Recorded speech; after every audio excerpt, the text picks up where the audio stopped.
message of Jesus will never change, but it will adapt and it will progress. We have to get good at recognizing what remains Jesus and what is maybe a re-representation of the gospel that makes sense in a context that it's in.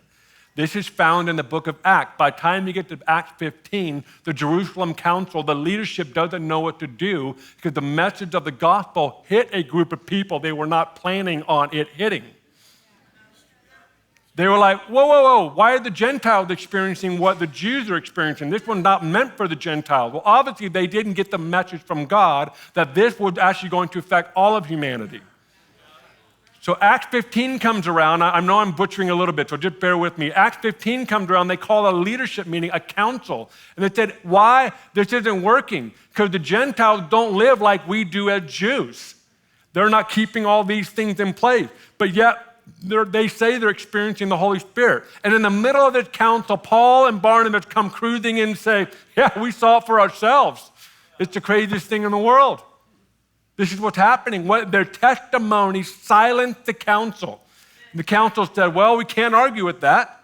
What's the point? The gospel was affecting a context that they had to adapt and to progress, not change the message, but adapt and progress it so it could be embraced in a broader context.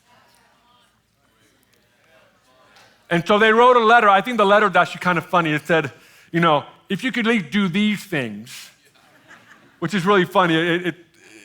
I'm butchering it really bad. You'll bear with me. Just read it on your own. And they said, but we basically say the Holy Spirit is among you. The gospel is actually working on you and in your context. So I feel like we're going to get wiser, more diverse, and intricate in how we express the gospel of Jesus Christ. We know how to do it in certain contexts brilliantly. I think the church as a whole has done a killer job in expressing the gospel of Jesus Christ in certain contexts.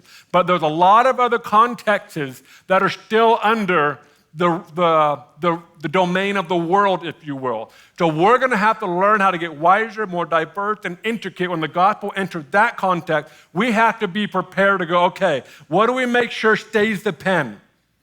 Maybe this gymnastics expression, that's not how it was done 40 years ago. This pen, we don't use feathers and little ink dots anymore. What's the point? I feel like we're going to learn how to take this to the next